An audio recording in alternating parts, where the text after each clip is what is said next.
Karibu sana mwalimu kwa ajili ya neno la siku ya leo. Bwana tena aweze kutubariki kupitia ujumbe huu ambao Bwana ameandaa kwa ajili yetu.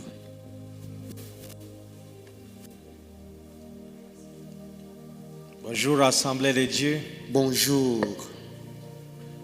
Nous disons merci à notre grand Dieu Tunasema asante kwa Mungu wetu mkubwa pour cette opportunité nous donner kwa neema hii tumejaliwa, et pour cette grâce pour que nous soyons aussi parmi ceux qui vont partager la parole dans ce programme. neema ya kuweza kuwa wakugawa neno kwa hii program. Nous sommes reconnaissants qu'il est celui qui vous a mis à cœur de nous appeler. Tunatambua kwamba ni yeye aliweza kutuita kuweza kukutanika. Alors gloire à son nom Utukufu murudilie, et que son nom soit élevé à jamais. jina lake liinuliwe milele zote. Je suis aussi en train de dire merci Niko au nasema révérend pia de la place, asante kwa mchungaji wa pahali hapa, mais aussi à son consistoire, pia kwa baraza nzima la wazee d'avoir accepté que nous puissions aussi venir. kuruhusu tuweze kuingia hapa. Merci aussi au président de la jeunesse et son comité Asante kwa mwongozi wa vijana na timu lake lote d'avoir passé nous associer aussi à ces grands et à ces grands programmes qui est en train de se dérouler ici. kuweza kutushirikisha program kubwa hii ambayo inapitika hapa. Merci aussi pour ta présence, Asante pia kwa ujio wako, toi qui es là depuis le dimanche, wewe ambaye uko unafika tangu Jumapili mais aussi toi qui es là aujourd'hui. na wewe ambaye umekuja siku ya leo. Pour vous qui nous suivez aussi à la radio, Na ninyi mnaotufuata kwenye radio vile sur vile, YouTube, kwenye YouTube vile vile, nous sommes reconnaissants et nous disons merci. tunawaambia asante kuendelea kutufuata. Merci aussi à ma femme Asante pia kwa mke wangu, parce qu'elle a accepté aussi m'accompagner. maana amekubali kuweza kutembea nami Elle m'accompagne aussi depuis le début dans la prière. tangu mwanzo, anaombea kazi hii. Gloire à son nom. Hivi utukufu rudilie Mungu. Gloire à Dieu parce qu'il est celui qui a organisé toutes ces choses. Utukufu ni wa Mungu, yeye ambaye ameandaa mambo yote Pour haya. ceux qui ne me connaissent pas, je suis Agabo Vitekere. Kwa wale wasionijua, mimi ni Agabo Vitekere, Je suis évangéliste à la CBK francophone Kiavouir, mwinjilisti kutoka Sebeka Kiabuyiri, mais aussi à l'église par grâce. pia mzee wa kanisa mahali pale kwa neema. Tu peux être aussi sérieux avec Dieu et être à l'église jeune comme moi. Unaweza kuwa pia vizuri na Mungu, unatembea naye ndani ya serie, unakuwa mzee na uko kijana kama Parce que mimi. quand nous étions en train de grandir, on voyait que des anciens de l'église vieux aussi d'âge. Maana tuliona zamani wazee wa kanisa walikuwa pia na nywele nyeupe, Mais en ce moment, lakini leo hii tu peux être aussi sérieux et te choisir comme ancien de l'église. unaweza tembea vizuri na Mungu na unakuwa mzee wa kanisa na miaka yako ile. C'est une grâce. Iko neema, C'est une grâce. ni neema ya Mungu. Nous sommes dans ce grand programme Mamlaka 2024 Tunaendelesha program hii Mamlaka 2024 avec notre grand thème, katika somo yetu kubwa, les grandes batailles des héros de sa génération. vita vikubwa vikubwa vya shujaa kwa kizazi Les chake. grandes batailles des héros de sa génération. Vita vikubwa vya shujaa kwa kizazi chake. Et aujourd'hui, nous sommes au 8e jour Hii iko siku yetu ya munane. où nous sommes en train de témoigner la grâce de Dieu, Tunashuhudia neema ya où Mungu. nous sommes en train de voir la présence de Dieu. Tunaona uwepo wa Mungu. C'est comme nous étions en train de le déclarer au début, Ni kama tumekuwa tunaitangaza tangu mbeleni, que comme notre Dieu est fidèle, Mungu wetu ni mwaminifu. c'est sûr il y aura un avant et un après ce programme. Kutakuwa jana na kisha program hii. Alors ne te décourage pas Kwa hivi usivunjike parce moyo, que tu le verras dans ce kwa programme sababu utaona Mungu ndani ya program et il te hii, fera du bien. naye atakutendea À mema. quelqu'un qui le croit, il va Mtu acclamer ambaye le anaamini Dieu, hii atashangilia lui Bwana, qui va le soutenir, ambaye atakutia nguvu, lui qui va lui donner la victoire dans ambaye ces grandes atakupa batailles ushindi ndani ya vita vikubwa vikubwa que nous avons dans notre vie. ambavyo tunakuwa navyo katika maisha yetu. Et aujourd'hui, nous avons comme sous-thème, Na mada yetu ndogo kwa leo reste spirituellement éveillé. ni kukuita kubaki katika uamsho kiroho. Reste spirituellement éveillé, c'est notre sous-thème d'aujourd'hui. Kiroho ubaki ukiamka, ile ndiyo somo yetu kwa leo. Et je vais nous supplier de nous tenir debout parce que nous allons d'abord lire la parole de Dieu. Nitatusihi kuweza kusimama, maana tunaenda kusoma neno. Nous lisons dans 3 textes. Tutasoma mashairi tatu. Premièrement, Romains chapitre 13, Ya kwanza wa Roma mlango wa 13, le verset 11. shairi ya 11. Romains chapitre 13, Wa Roma 13, le verset 11. shairi ya 11. Nous lisons dans le nom de Jésus-Christ. Amen. La Bible nous dit ce qui suit. Imeandikwa ifuatayo: Faites ceci d'autant plus que vous avez à quel temps nous vivons. Mfanye vile maana mnajua tunaishi katika siku gani sasa. C'est désormais l'heure de sortir de votre sommeil. Saa ya kuamuka katika usingizi wenu imetimia. Car le salut est plus près de nous que lorsque nous avons commencé à croire. Kwa maana sasa wakati wetu wa kuokolewa unakaribia kuliko vile ilivyokuwa wakati tulipoanza kuamini. C'est la parole de Dieu. Ni neno la Bwana. Notre deuxième texte, nous lisons dans Marc chapitre 13. Usomi wetu wa pili ni katika Marko 13. Le verset 35 au 37e. 35 hadi 37. Marc chapitre 13. Marko 13 du 35e au 37e. 35 hadi 37. La Bible nous dit ce qui suit. Imeandikwa ifuatayo: Restez donc éveillés. Basi muangalie. En effet, vous ne savez pas quand le maître de la maison va venir. Mukeshe, kwa maana hamjui saa wakati ule utatimia Bwana atafika. Ça sera peut-être le soir, itakuwa saa zingine jioni, ou au milieu de la nuit, au katikati ya usiku, ou quand les coqs chantent, ou le matin. Au asubuhi. S'il revient tout à coup, il ne faut pas qu'il vous trouve endormi. Mujiangalie asikuje kwa rafla na kuwakuta mumelala usingizi. Ce que je vous dis, mambo ninayowaambia ninyi, je le dis à tous, restez éveillés. Yasema kwa wote mukeshe. Notre dernier texte, nous le trouvons dans 1 Roi.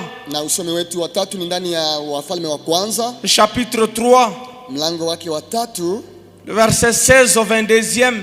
16 hadi 22. Et puis nous allons sauter au 26e, au 27e. Kisha tutaruka kwa 26 hadi 27. Et Roi chapitre 3, Wafalme wa kwanza mlango wa 3, le verset 16 au 22e. Shairi ya 16 hadi 22. Et puis du 26e au 27e. Kisha 26 na 27. La Bible nous dit ce qui suit. Imeandikwa ifuatayo: Alors 2 femmes prostituées virent chez le roi et se présentant devant lui. Wanawake wawili walikuja mbele ya mfalme. L'une de ces femmes dit: Pardon mon Seigneur, moi et cette femme nous demeurons dans la même maison. Moja wa wanawake hawa akasema, mimi na huyu mwanamke mwingine tunakaa ndani ya nyumba moja. Et je suis accouché près d'elle dans la maison. Nimezaa mtoto wangu karibu na yeye ndani ya nyumba. 3 jours après, cette femme a aussi accouché. Siku 3 baadaye huyu mama pia alizaa. Nous habitons ensemble, aucun étranger n'était pas avec nous dans la maison. Hakukuwa mgeni katika nyumba yetu. Il y avait que nous deux. Tulikuwa wawili tu. Le fils de cette femme est mort pendant la nuit.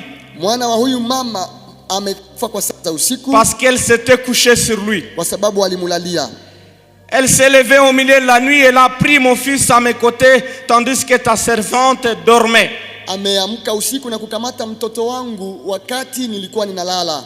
Elle a accouché dans son sein et son fils qui était mort, elle l'a couché dans mon sein. Na akanipa mtoto wake ambaye alikuwa amekufa. Le matin, je me suis levé pour allaiter mon fils. Asubuhi niliamka ili ninyonyeshe mtoto wangu. Et voici il était mort, il était mort.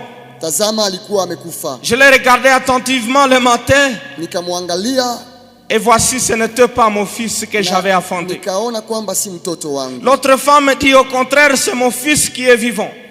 Na mwingine mwanamke akasema ni mtoto wangu ndiye yuko hai. Et c'est ton fils qui est mort. Na ni mtoto wa huyu mwingine ndiye amekufa. Mais la première répliqua nullement, c'est ton fils qui est mort et c'est mon fils qui est vivant. Naye mwanamke wa kwanza akasema hapana, mtoto wako ndiye alikufa, wangu ndiye yuko mzima. C'est ainsi qu'elle avait parlé devant le roi. Basi wakaendelea kubishana hivyo mbele ya mfalme. Le verset 26, la Bible nous dit: alors la femme dont le fils était vivant sentit et ses entrailles se mouvoir pour son fils. 26 Biblia inasema yule mwanamke aliyekuwa mama ya huyo mtoto aliyekuwa mzima Elle dit au roi: akamwambia mfalme, ah mon Seigneur, donne-lui l'enfant qui vit et ne le faites point mourir. Mais l'autre dit: il ne sera ni à moi ni à toi, coupez-le. Tafadhali mfalme, msimuue mtoto, mumpe mzangu huyo mtoto mwenye kuwa mzima amtwae yeye. Lakini yule mwanamke mwingine akasema hapana, mtoto asikue wangu wala wake, mumukate vipande viwili. Et le roi prenant la parole et dit: donnez-le à la première l'enfant qui vit et ne faites point mourir, c'est elle qui est sa mère. Na mfalme Solomono akasema, usimuue mtoto, umpe mwanamke wa kwanza amtwae, maana yeye ndiye mama yake. C'est la parole de Dieu, nous allons acclamer cette parole. Et nous allons nous mettre pendant que nous voulons écouter na tutakaa ili tuweze kusikia cette parole. Neno hili. Nous sommes en train de dire, nous sommes avec le sous-thème reste spirituellement éveillé. Somo yetu ndogo kwa leo ni kukuita kubaki ukiamuka kiroho. Reste spirituellement éveillé. Baki katika uamsho kiroho. Et nous avons l'objectif à ce moment ici pendant ce message. Na lengo yetu kwa muda wa hii ujumbe, nous voulons nous encourager à rester éveillés. Tunataka tuimizane kubakia tukiamka. Nous voulons nous encourager à rester éveillés. Tubaki katika kuamka kiroho. Et nous allons le faire à cause de trois choses. Na tutafanya hii kwa ajili ya vitu vitatu. Premièrement, kitu ya kwanza, pour ne pas tomber dans les tentations. Ili tusianguke majaribuni. Pour ne pas tomber dans la tentation. Ili tusianguke katika majaribu. La Bible nous dit dans Marc chapitre 14 le verset 38. Biblia inatuambia ndani ya Marko 14:38. Veillez et priez afin que vous ne tombiez pas dans la tentation. Kesha na muombe ili msianguke majaribuni. L'esprit est bien disposé mais la chair est faible. Roho ni tayari lakini mwili ni dhaifu. À ce moment je suis en train de te dire reste spirituellement éveillé. Nikwambie baki ukikesha afin de ne pas tomber dans la tentation. Ili usianguke katika majaribu. Parce que oui, l'esprit est disposé. Maana ndio roho iko tayari, mais cette chair est faible. Lakini mwili wetu uko dhaifu. Les tentations seront là. Majaribu itatokea. Alors que pour que tu ne tombes pas, ili usianguke, je t'assupplie, reste spirituellement éveillé. Baki ukiamka kiroho. C'est pourquoi nous sommes en train de nous encourager Ndio maana tunaimizana de rester éveillé. Kwa kuweza kukesha. La deuxième raison pour nous encourager de rester éveillé, na sababu ya pili ambayo ni lazima itusukume kukesha, c'est car nous ne savons pas quand le maître de la maison va venir. Kwa sababu hatujue bwana wetu atakuja wakati gani. Pendant la semaine nous étions en train de dire que nous sommes la maison du Saint-Esprit. Kwa muda wa juma tumesema kwamba sisi ni hekalu la Roho. Et à tout moment la Bible nous dit il peut venir nous récupérer. Biblia inasema bwana wetu anaweza kututoa muda wote ule. Soit par l'enlèvement de tous les saints, au anakuja kukamata watakatifu wote. Mais aussi la mort existe mes bien-aimés. La mort aussi existe. Jua kwamba kifo pia inaweza kutubeba. Chaque jour nous sommes en train d'enterrer nos bien-aimés. Kila siku tuko tunawazika watu wetu. Sache que pour eux déjà il est venu les récupérer. Jua kwamba kwa wale ambao wameenda, il est venu récupérer sa maison. Amekamata nyumba yake mwenyewe. Alors reste éveillé. Kwa hivi baki ukikesha. Parce qu'on ne sait pas à quel moment il va venir. Maana haujue Bwana atakuja wakati gani. La Bible nous a dit, sera-t-il le soir? Biblia inasema je, itakuwa usiku? Au milieu de la nuit, au katikati ya usiku, le matin, usiku au asubuhi. Alors reste éveillé, baki ukikesha, parce qu'on ne sait pas à quel moment il va revenir. Haujue Bwana atakuja wakati gani. Il ne faut pas qu'il te surprenne. Asikukute hauko tayari. Et t'as distrait. Na uko ndani ya kuzubaha. Reste éveillé. Baki ukikesha. C'est ce que Marc nous a dit. Ni ile kitabu ya Marko imetuambia.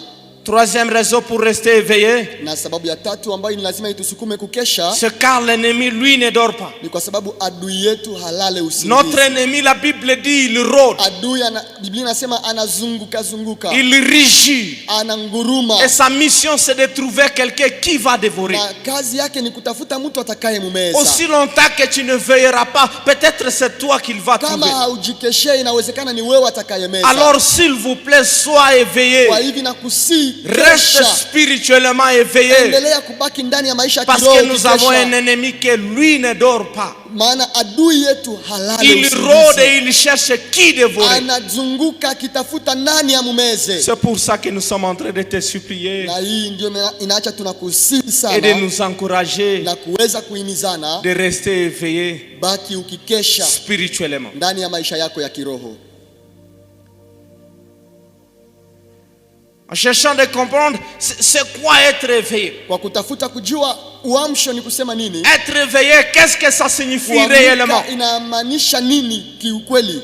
Premièrement, être éveillé c'est être vigilant. Maana ya kwanza ni kukuwa mtu wa kubaki na macho wazi. La version Louis II nous dit soyez sobre, veillez. Biblia inasema mkeshe muweze kukesha. D'autres versions parlent d'être vigilant. Na ingine nasema muwe waangalifu. Quelqu'un qui veille, c'est quelqu'un qui est vigilant. Mtu ambaye anakesha ni mtu ambaye ni muangalifu. Quelqu'un qui veille, c'est quelqu'un qui est vigilant. Anayekesha ni muangalifu. Veiller ne signifie pas seulement passer des nuits en train de prier. Kukesha haiko kupitisha tu usiku na uko unaomba. Veiller, c'est aussi être vigilant. Kukesha ni kujiangalia vizuri. Veiller, c'est surveiller toute notre conduite. Kuweza kuchunguza mwenendo wako Avant de wote. poser un acte, est-ce qu'au moins tu as le courage de surveiller tes conduites? Mbele ya kufanya tendo lolote ni lazima uchunguze kwanza mwenendo wako. Rester éveillé, kubaki ukiamka, c'est surveiller toute notre conduite. Ni kuweza kuangalia maisha yako yote kuichunguza. Qu'est-ce qui est dans tes passés?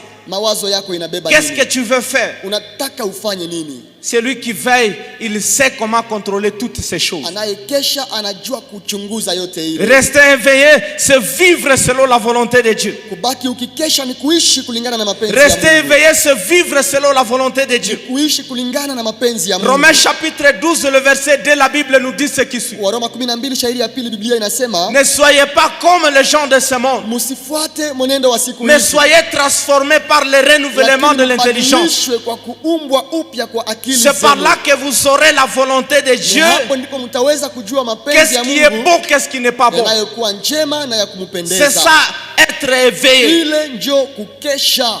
Autre chose est être éveillé. Kitu ingine kuamka kiroho. C'est surveiller toutes les portes d'entrée de toutes choses qui peuvent nous amener loin de la volonté de Dieu. Kuweza kuangalia milango yote ambayo inaweza kutuingizia mambo. Lorsque tu veilles, tu dois surveiller toutes les portes d'entrée. Uangalie vizuri milango yote ambayo inaweza kuingiza. Ou peut survenir des choses qui vont t'amener loin de la volonté de Dieu. Vitakavyokubeba mbali na mapenzi ya Mungu.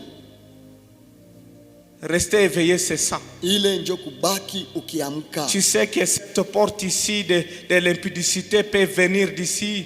Unajua kwamba mlango ya uasherati iko pale. Alors tu t'éloignes de là. Uiepuke ile mlango. Tu vois que la porte ici, c'est une porte pour le mensonge, ça va m'amener loin de la volonté de Dieu. Inakuwa ya uongo, itanibeba mbali na mapenzi ya Mungu. Celui qui reste éveillé dira non, je ne permettrai pas que ce mensonge entre par ici. Kuamka kiroho atajisemesha, sitaruhusu uongo ukuje.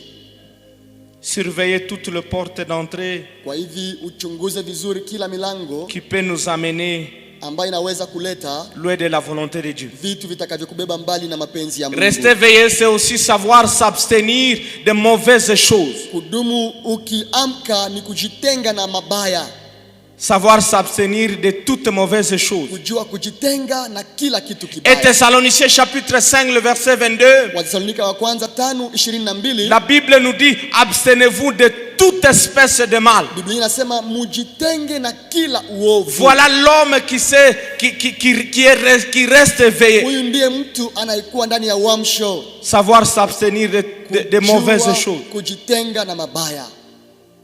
C'est ça, rester éveillé. Ile ndio kubaki katika kuamka. Tant que tu n'arrives pas, tant que tu n'es pas capable de s'abstenir de toutes mauvaises choses, wakati bado haujafikia kujitenga na mabaya, alors peut-être tu dors. Ni kusema ungali katika alors usingizi. tu es dans un sommeil spirituel. Ndani ya usingizi wa kiroho. En ce moment ici, muda kama huu, ce que Dieu veut, ile Mungu anayotaka, c'est de rester éveillé. Ni wewe ubakie ukiamka. De rester spirituellement éveillé. Kiroho ubaki ndani ya kuamka.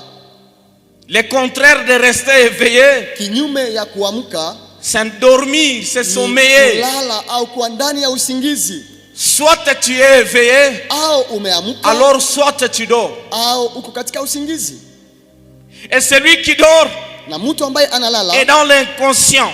Yeye hajui mambo il ne savent rien de ce qui se passe autour de lui. Hajui nini inafanyika mahali anaishi. Et à tout moment l'ennemi peut le surprendre. Muda wote adui anaweza kufika na kumpiga. Voilà les choses qui s'attachent à celui qui s'endort. Ile inaweza kutokea mtu ambaye analala. Il est dans l'inconscient. Yeye iko ndani ya il ne savent pas les choses qui sont autour de lui. Hajui nini inafanyika ndani ya maisha yake. Il est à danger parce qu'à tout moment, na iko hatarini kwa sababu muda wote l'ennemi peut le surprendre. adui anaweza kumfikia. Voyons quelques dangers lorsqu'on n'est pas spirituellement éveillé. Tuone hatari fulani fulani wakati mtu anakosa kuamka Il y a kiroho. des dangers lorsqu'on n'est pas spirituellement éveillé. Kuna hatari wakati mtu haamke kiroho. Le premier danger lorsque nous ne serons pas spirituellement éveillés Hatari ya kwanza ni kwamba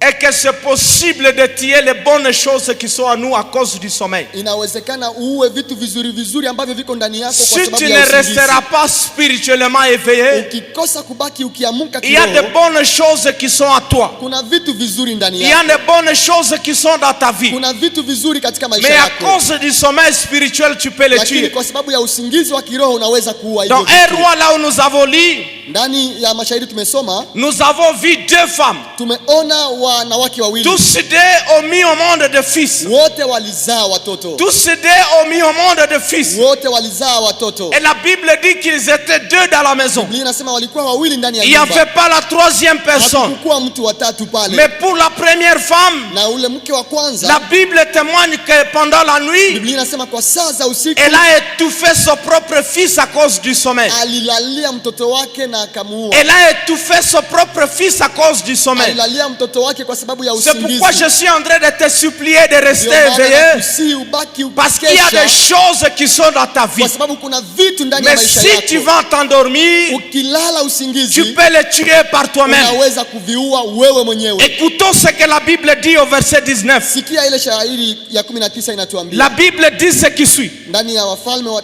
kwanza Biblia Le inasema fils de cette femme mtoto wa huyu mwanamke est mort pendant la nuit parce qu'elle s'était couchée sur lui. alilala kwa sababu mama yake alimlalia. Pendant le sommeil, il y a Alikufa des kwa sababu mama dangers yake alimlalia. attachés au sommeil. Kuna hatari wakati unakuwa kwenye usingizi. Pendant le sommeil, il y a des dangers attachés au sommeil. Kuna hatari ambazo zina Lorsque tu ne seras pas éveillé spirituellement, ukikosa kuamka kiroho, tu seras endormi spirituellement. utakuwa ndani ya usingizi kiroho. Et je t'assure, il y a des choses que tu peux tuer par Na toi-même. nakwambia kuna vitu unaweza kuviua Ce qui n'est mwenyewe. pas de sorciers dans la Na famille, hakuna hata mlozi ce kwenye qui n'est jamaa pas de yako. sorciers qui ont fait Hakuna ceci ou mlozi cela, aliyefanya hiki au par kile. toi-même, à Lakini cause du wewe sommeil, tu mwenyewe peux kwa tuer des sababu ya choses. usingizi unaua vitu vyako.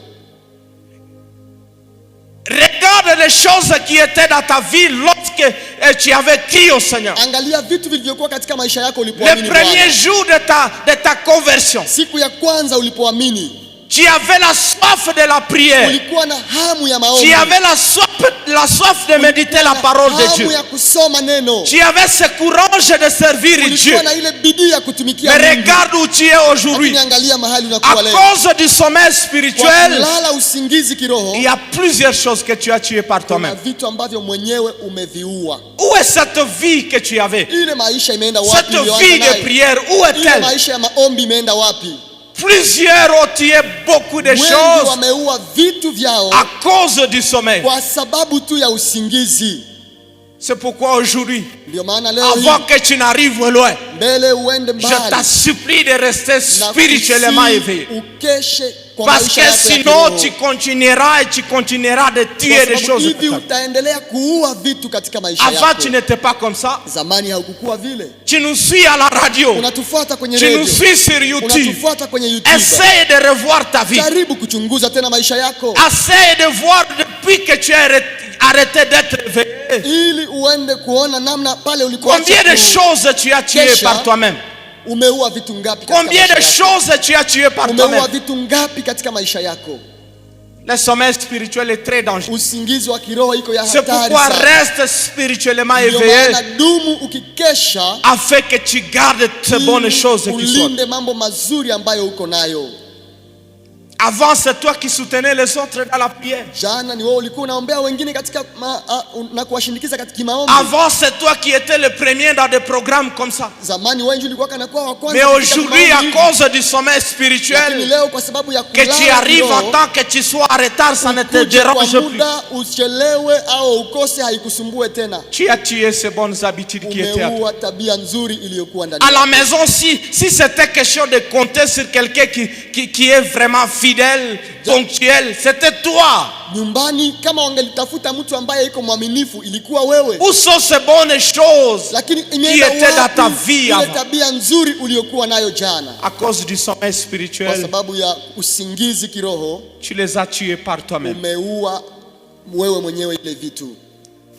Deuxième danger, lorsqu'on n'est pas spirituellement éveillé, Hatari ya pili, wakati hauko ndani ya kukesha kiroho, c'est que l'ennemi peut nous voler des choses précieuses dans notre ni vie. kwamba adui anaweza kutuiba vitu vya muhimu Et katika Roi maisha yetu. chapitre 3 nous parle de deux femmes. Wametuongelesha juu ya wanawake Nous wawili venons de hapa. voir la première femme qui a tué son propre fils Tumeona à cause du mwanamke sommeil. wa kwanza aliyeua mtoto wake kwa sababu ya Ça ne usingizi. s'arrête pas là. Haiishie pale. Cette femme qui a tué son propre fils Huyu mwanamke aliyeua mtoto wake se réveille au milieu de la nuit. anaamuka katikati ya usiku. Ce qui est désolant, cette autre femme était aussi en sommeil. Ya kutisha ni kwamba huyu mwanamke alikuwa Ce que amelala. cette femme fait, Huyu mwanamke alifanya nini? elle prit son fils qui était mort Anakamata mtoto wake ambaye ameuawa, et il dépose son fils vers la femme qui avait son fils qui était encore na vivant. anambadilisha na mtoto ambaye alikuwa hai. L'autre femme se fait voler son fils qui était vivant. Mwingine mwanamke aliacha mtoto wake C'est à aibiwe cause du sommeil. kwa sababu tu ya usingizi. Imagine que cette autre femme se réveille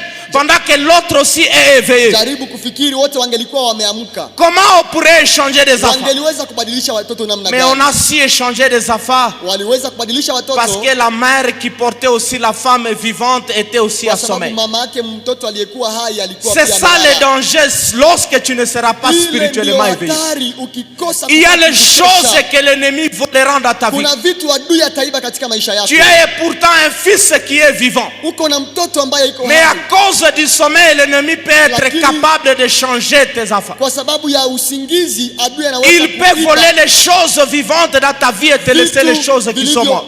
hai ndani ya maisha yako na kukupa C'est ce que vilivyokufa. l'ennemi fait. Adui anatumika Alors je vile. t'en supplie, reste Kwa hiyo éveillé. nakusii dumu ukikesha, Parce que si tu vas dormir, maana ukienda lala alors l'ennemi profitera de ton sommeil Adui et te volera les choses qui te sont précieuses. atapitia usingizi wako na kukuiba vitu vya maana.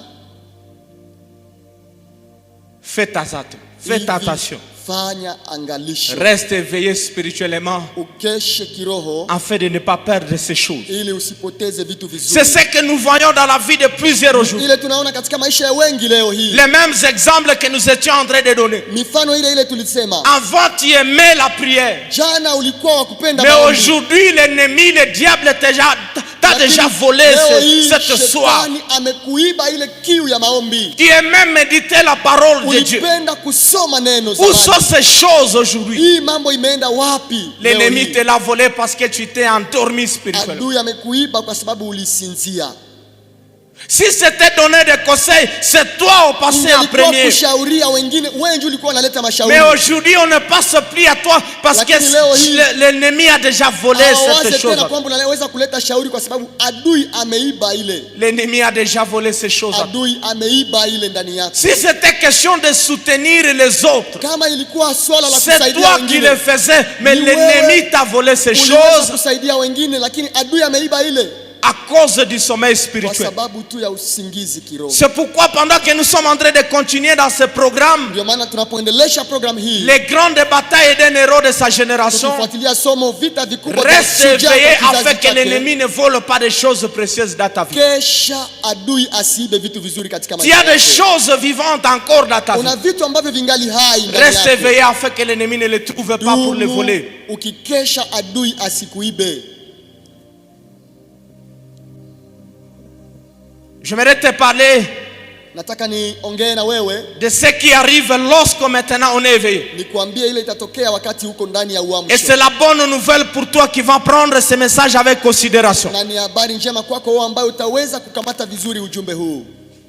Ce qui arrive lorsqu'on est éveillé, Ile inayofika wakati tunakuwa ndani ya kuamka kiroho, la bonne nouvelle c'est qu'on découvre les choses qui ne nous appartiennent pas. tutaweza Lorsque nous sommes kujua ile ambayo spirituellement haiko yetu. éveillés, Wakati tumeamka kiroho, nous allons découvrir dans notre vie les choses qui ne nous appartiennent pas. tutajua katika maisha yetu nini imeingia La ambayo Bible haiko nous yetu. dit dans ce passage que nous avons lu Biblia imetuambia ndani ya mashairi tuliyosoma, que lorsque le matin est arrivé, asubuhi ilipofika, lorsque la lumière a été là, wakati nuru ilifika, cette femme avait un enfant, oui, mwanamke akajikuta na mtoto ndio, mais là, elle a découvert que ce n'était pas son lakini enfant. akaona kwamba haiko mtoto La wake. première chose, elle a découvert que l'enfant était mort. Akaona kwamba mtoto amekufa. La Bible dit, elle a regardé Biblia attentivement. inasema aliangalia vizuri, Elle a fait constat que ce n'était pas son fils. akaona kwamba si mtoto wake. C'est lorsque tu seras spirituellement éveillé Ni wakati utaamuka ya que tu kweli kiroho, découvriras les comportements qui ne t'appartiennent pas dans ta vie. utatambua tabia ambazo haiko zako Oui, tu kawaida. es sauvé. Ndio umeokolewa. Mais il y a encore des choses que tu dois encore te débarrasser parce que ça Lakini ne t'appartient kuna pas. vitu vya kuachana navyo kwa sababu haiko vyako. Il y a des comportements qui sont dans ta vie, ça ne t'appartient Kuna pas. tabia ambazo uko nazo lakini haiko njo tabia yako ya kweli. Accepte de rester spirituellement éveillé Kesha kiroho et tu vas découvrir ces na choses. utatambua hizo tabia ndogo Lisons le ndogo. verset 21 et voyons comment cette femme, à cause de la lumière, à cause de rester éveillée, elle a découvert ces choses qui ne l'appartenaient pas. Kwa sababu huyu mwanamke aliamka, alitambua ile ambayo Le haikuwa verset yake. 21, la Bible nous dit ce qui suit. Shahidi 21 inatuambia, Le matin, je me suis levé pour allaiter mon fils. asubuhi niliamka ili ninyonyeshe mtoto wangu. Et voici, il était mort. Tazama, alikuwa amekufa. Je l'ai regardé attentivement Nilimwangalia kwa makini le matin. kwa saa za asubuhi. Et voici, ce n'était pas mon fils que j'avais enfanté. Hakukuwa mtoto wangu niliyemzaa. Il y a des choses aujourd'hui dans ta vie, ça ne t'appartient pas. Kuna vitu katika maisha yako ambavyo si vyako. Ces choses Vile vitu sont dites à abandonner, mais ça ne t'appartient pas. ni vya kuachana navyo, haiko vyako. Cette colère, que quand elle t'attrape, Ile hasira wakati inapowaka ndani yako, alors tout le monde le saura. kila mtu atajua kwamba Et tu es umekasirika. capable de te vanter, de dire, chez nous, nous sommes comme ça. Na unaweza jisemesha hata kwamba sie vile ndio Ça, ce n'est tunakuwa. pas l'habitude des gens qui sont nés de Dieu. Haiko tabia ya waliozaliwa na Mungu. Il faut que quand nous venons à Christ, Ni lazima tunapokuja qu'il ndani y ya ait des Kristo, transformations jour après jour. mabadiliko yaendelee kuonekana. Alors si tu es chrétien, tu continues à dire cette colère qui t'attrape souvent, c'est dans votre maison, c'est de chez vous. Kwa hivi ukikuwa Mkristo na unaendelea kusema hii kasirani ni kasirani ya mwetu, Alors il te faut être éclairé. ni lazima uponyeshwe. Ces choses ne t'appartiennent pas. Ile mambo haiko yako. Cette Uamke. vie où tu continues à prendre l'alcool à cachette, Ile maisha ya kwenda kuiba pombe ce n'est kisiri, pas ta vie, bien-aimée. haiko maisha yako Ce que mpendwa. Christ veut, c'est de te rendre libre. Kristo anapenda kuweke huru. Hier, nous étions en train de dire, Jana tuliweza kusema vous connaîtrez la vérité utajua et ukweli, la vérité vous rendra na libre. ukweli utawaweka Elle huru. vous affranchira. Ukweli utawaweka ninyi huru. Cette vie d'hypocrisie n'est pas Ile ta vie. maisha ya unafiki haiko maisha. Sois éclairé et découvre les choses qui ne Uweza t'appartiennent kuwa pas. na nuru na uone ile ambayo haiko Où yako. tu diras ces choses ne sont pas à Na moi. utasema hii haiko yangu Et tu vas t'en kawaida. débarrasser. Na utaachana nayo. Et ça sera la preuve que Christ est en train de te façonner. Itaonesha sasa kwamba Yesu iko anakutengeneza. Tu es jeune fille. Wewe uko Tu msichana, sors avec le papa d'autrui. unatembea na wababa za watu. Ce n'est pas ça ta vie. Ile haiko njo maisha Dieu a le yako. plan de paix et de bonheur pour toi. Mungu ana Arrête mpango wa cette heri vie. kwako. Et il enverra l'homme de ta vie. Achana na ile maisha na Mungu atakutumia. Détache-toi des papas d'autrui, ce n'est pas ça ta Achana vie. na waume za watu, ile haiko njo maisha yako. Cette vie d'alcool, ce n'est pas ça ta vie. Haiko ile njo maisha yako. Aujourd'hui, tu te dis, je prends une bouteille. Leo unasema mimi natumiaka tu chupa moja. Demain, tu prendras 2. Kesho utatumia mbili. Après-demain, ça sera 4. Kisha kesho utatumia ine. Et tu seras soulard. Na utakuwa Et la mlevi. boisson va te prendre une photo. Na Tu vas ressembler à une vie de boisson. utafanana pombe. Ça qu'on ne dise pas aux gens, les gens te verront et diront, celui-ci est un ivrogne. Watu hawataambiwa kwamba unalewaka, lakini yeye kukuona atasema tu Je huyu sais ni que mlevi. vous êtes témoins de nos collègues, de nos frères et de nos amis avec qui on a grandi. Najua kwamba mnaweza kushuhudia watu ambao Et tumesoma ceux qui nao. se sont donnés en cette vie. Watu ambao wamejitoa kwa kukunya Vous pombe. les trouvez, si vous marchez ensemble, on dirait qu'il Tembea est na votre yeye, grand frère. wanaweza fikiri yeye ndio mkubwa wako. À cause de s'attacher aux choses qui ne Kwa les appartiennent sababu pas. tu ya kukamatisha vitu ambavyo haiko vyao. Lorsqu'on est spirituellement éveillé, Wakati umeamka kiroho, il y a des choses que nous découvrons dans notre vie kuna vitu utatambua ndani ya et maisha que ces yako choses ne nous appartiennent ya pas. kwamba haiko vitu Il faut vyako. s'en débarrasser. Ni lazima uvitie mbali. Cette femme, lorsqu'elle a découvert que cet enfant ne l'appartenait Wakati pas, mwanamke huyu alitambua kwamba huyu ni elle mtoto n'a haiko pas wake, resté avec cet enfant qui était mort. hakubakia na mtoto Mais ambaye elle a amekufa. commencé le procédure à dire, Alianza hatua za cet kusema, enfant ne m'appartient pas et je ne saurais pas continuer huyu avec lui. mtoto haiko wangu, sitaendelesha na yeye. Deuxième chose, lorsqu'on est spirituellement éveillé, Kitu cha pili, wakati tumeamka kiroho, c'est qu'on on sait protéger les bonnes choses qu'on a. utajua kulinda vitu vizuri. Lorsqu'on reste spirituellement éveillé, Ukiamka kiroho, on sait protéger les bonnes choses qu'on a. utajua kulinda vitu ambavyo uko navyo. Cette femme dont la femme vivante appartenait, Huyu ambaye ni mamake mtoto ils sont devant le roi. wako mbele ya mfalme, Et le roi leur propose une na solution. mfalme akaleta suluhisho. Il dit, donne la femme et donne l'épée, nous allons le diviser en deux. Mulete mpanga, tutagawa huyu Comme mtoto ça, à mawili. l'autre femme, on donnera une Huyu partie. mama mmoja ataenda na kipande kimoja, Et à l'autre femme, on donnera une partie. mwenzake na kipande kingine. Mais écoutez ce que la femme qui était la propriétaire du fils était en train de dire. Lakini sikia ile ambayo mwenyezi mtoto C'est au verset 26. 26 Il est en train de dire ceci. anasema hivi: Alors la femme dont le fils était vivant sentit ses entrailles se mouvoir pour son fils. na mama wa mtoto aliyekuwa haya alisikia uchungu ndani yake, Elle dit au roi, na akaambia mfalme, ah mon Seigneur, donne-lui le fils qui vit. Bwana, umpatie huyu mama mtoto ambaye Il ne yuko veut hai. pas qu'on puisse tuer son fils parce que c'est son fils. Hakupenda mtoto wake auawe kwa sababu Il dit au lieu de le tuer, donne-le à cette femme qui déclare que c'est sa femme. kuliko kuua huyu mtoto, umpatie mama, Parce que pendant qu'elle sera avec elle, au moins je la verrai vivante. atakapokuwa na mtoto wangu nitamuona na iko hai. C'est ça qui arrive quand on est spirituellement Ile éveillé. ndio itatokea wakati On umeamka sait kiroho. protéger les choses qu'on a. Utajua kulinda vitu ambavyo On uko les navyo. protégera de tous nos moyens. Utavilinda kwa On gharama les zote. gardera de tous nos moyens. Utavilinda kwa bei, haijalishi bei gani. C'est pourquoi reste spirituellement Ndio éveillé. maana dumu ukiamka kiroho. Reste spirituellement éveillé. Dumu ukiamka kiroho. Dans ces grandes batailles, tu n'as pas Ndani besoin de ya s'endormir. vita vikubwa hauhitaji usingizi. Parce que si tu vas t'endormir, Maana ukilala usingizi, tu ne sauras pas protéger ce qui t'appartient. hautaweza kulinda vilivyo vyako. Pendant que nous sommes en train d'aller vers la fin Wakati tunakaribia mwisho de ce message, ya ujumbe huu, Jean chapitre 10, Yohane mlango wa 10, le verset 10. ile shairi ya 10, Écoutez ce que la Bible nous dit. sikia nini Biblia inatufundisha. Jean chapitre 10, Yohane 10, le verset 10. shairi ya 10, La Bible nous dit ce qui suit. Biblia inasema hivi: Le voleur ne vient que pour dérober, mwizi anakuja tu ni kwa kuiba, égorger kuchinja et détruire. na kuharibu. Dérober, Kuiba, égorger kuchinja et détruire. na kuharibu. Pour que tu échappes à ces choses Ili uepuke kazi hizi za ibilisi que le voleur est en train de planifier dans ta vie, ambazo shetani anaandaa kwa maisha yako, reste éveillé. kesha.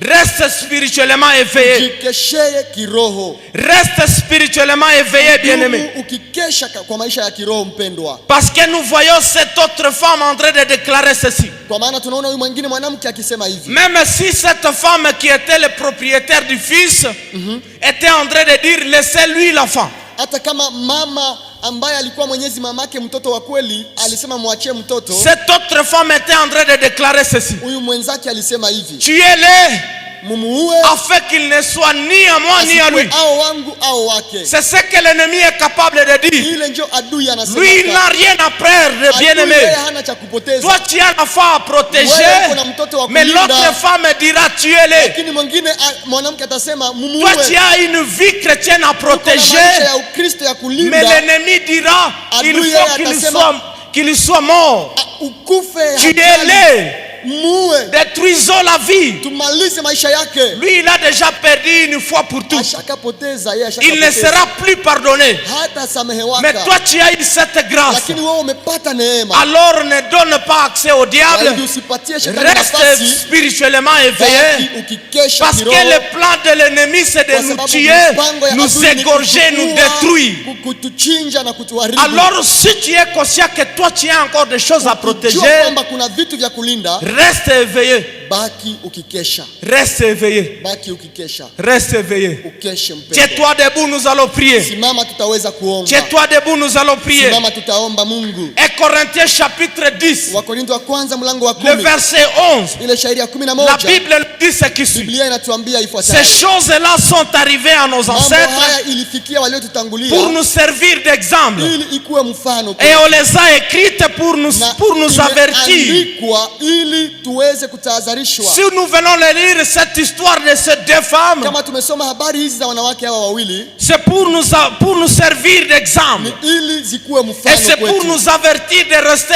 éveillés. Ili ziweze kutuita Parce que kubaki si nous kesha. allons nous endormir, Maana tukilala usingizi, alors il y a des choses qui vont nous arriver. kuna vitu vibaya. Alors il y a des choses que nous allons tuer par Kuna nous-mêmes. vitu ambavyo tutaua sisi Alors il y a wenyewe. des choses que le diable volera dans Kuna notre vitu vie. adui ataiba ndani ya maisha yetu. Mais je t'assouplie, reste éveillé. Nami nakusihi dumu ukikesha. Parce que nous venons de dire que lorsque tu seras éveillé, Maana tumesema utakapobaki ukikesha, il y a des choses qui seront dans ta vie mais qui ne t'appartiennent pas. kuna vitu ambavyo viko maisha yako la bado Et si tu vas t'en vyako, débarrasser. utajiepusha navyo. Lorsque tu seras spirituellement éveillé, Wakati utaamka kiroho, tu sauras protéger ces bonnes choses que tu as. utajua kulinda vitu vizuri Tu as la uko vie navyo. éternelle, protège-la en Kuna restant éveillé. uzima wa milele ulinde kwa kubaki La ukikesha. Bible vient de nous montrer qu'à tout moment, le maître de la maison peut venir. Biblia inatuonyesha kwamba Bwana wetu anaweza kuja muda wote À ule. tout moment, on ne sait pas si c'est le soir. Hatujui ni usiku, On ne sait pas si c'est à midi. hatujui ni jioni, On ne sait pas si c'est à 15 heures. hatujui ni saa za kisha saa sita. C'est pourquoi tu dois rester éveillé. Ndio maana ni lazima udumu ukikesha. Commence à prier par rapport à ce message. Anza kuomba kulingana na ujumbe huu. Rentre au-dedans de toi. Ingia ndani yako. Quelle est ta position actuellement? Maisha yako iko namna gani leo? Tu es éveillé ou tu es en sommeil? Je, umeamka au uko ndani ya usingizi? Parce que nous avons dit le contraire d'être éveillé, c'est d'être dans le sommeil. Maana tumesema kinyume ya kuamka ni kuwa katika usingizi. Et nous venons de dire que lorsqu'on est dans le sommeil, Na tumesema ukikuwa kwenye on est usingizi, inconscient, on ne sait pas tout ce qui se passe autour de nous. inafanyika kwenye unakuwa. Alors reste éveillé. Hivi dumu kukesha. À toi qui as remarqué qu'il y a des choses que tu as tuées par toi-même, Wewe ambaye umetambua kwamba kuna vitu umeviua mwenyewe, demande au Seigneur de te faire grâce. ambia Mungu akujalie neema. Demande au Seigneur de te donner encore ces Ambia choses. Mungu akujalie tena neema. Oui, il peut le faire. Anaweza kufanya hii. Oui, il va le faire. Anaweza kuifanya. Il y a les choses que l'ennemi a volées dans ta vie à cause de s'endormir. Ameweza kuiba kwa sababu tu ya wewe kulala. J'ai aimé la fin de ce passage que nous avons lu, le 27. Nimependa sana mwisho wa hii shairi ambayo tulisoma. Les rois remarquent que la foi qui est vivante, c'est pour cette femme qui essaie de le protéger. Mfalme alipotambua mama yake mtoto akamlinda. C'est ce que Dieu regarde à toi. Ni ile Mungu anaangalia ndani yako. S'il verra que tu regrettes vraiment Akiona kwamba unaregretea et que kweli tu réclames tes choses, na unatafuta kweli ile mambo yako, il te les rendra. atakurudishia nayo. Il est capable de te rendre cette Anaweza affaire qui a été volée. kukurudishia ule mtoto ambaye ameibwa. Regarde les bonnes choses qui ont été dans ta Angalia vie vitu vizuri vilivyokuwa kwenye et maisha qui ont été yako volées ambavyo à viliibwa cause du sommeil kwa sababu ya spirituel. usingizi wa kiroho. Dieu est capable de te les rendre Mungu anaweza kukurudishia vitu si tu hivi le fais avec un cœur sincère. kama unaifanya na roho ya kweli. Fais-le, dis au Seigneur. Ambia Mungu, Dis au Seigneur de t'aider à rester éveillé. ambia Bwana akusaidie ubaki ukiamka. Parce que nous venons de dire que rester éveillé, Maana tumesema kukuwa ndani ya c'est d'être kuamka capable de surveiller toutes les portes d'entrée de tout mal. ni kuweza kuchunguza na kuangalia kila milango ambayo inaweza kuleta mabaya. Rester éveillé, c'est savoir Ni s'abstenir. kujua kujitenga na mabaya. Demande au Seigneur de t'aider. Ambia Mungu akusaidie. Demande au Seigneur de te soutenir.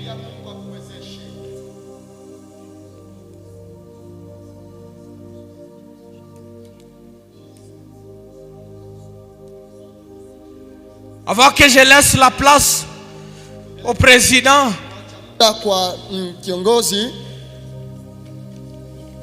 Dieu m'a mis à cœur de déclarer ces choses en rapport avec sa parole. Mungu amenipa kuweza kutangaza mambo haya kulingana na neno Pendant lake. que nous sommes dans ce programme et que nous continuons dans ce programme, Wakati tunaendelesha katika program hii, où nous parlons des grandes batailles d'un héros de sa vie, tukiongea juu ya vita vikubwa vya shujaa kwa kizazi chake. Et pendant que nous sommes au 8e jour de notre programme, Kwa siku hii ya 8 ya programu yetu, j'aimerais que tu déclares ceci. nataka utangaze hivi.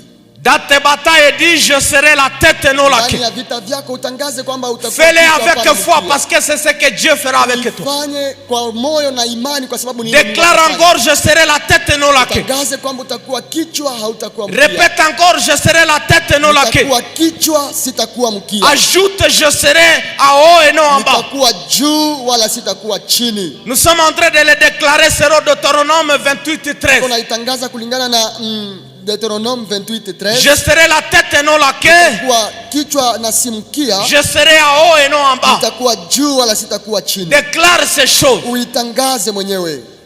La deuxième déclaration, Na matangazo ya pili c'est selon Psaume 118, le verset 17. ndani ya Zaburi 118 shairi ya 17. Déclare que dans mes combats je ne mourrai pas mais Tangaza je ya vivrai. kwamba katika vita hautakufa, utaishi. Et que je raconterai les œuvres de l'Éternel. Utashuhudia matendo makubwa ya Bwana. Répète-les encore, je ne mourrai pas mais je vivrai. Sitakufa, nitaishi.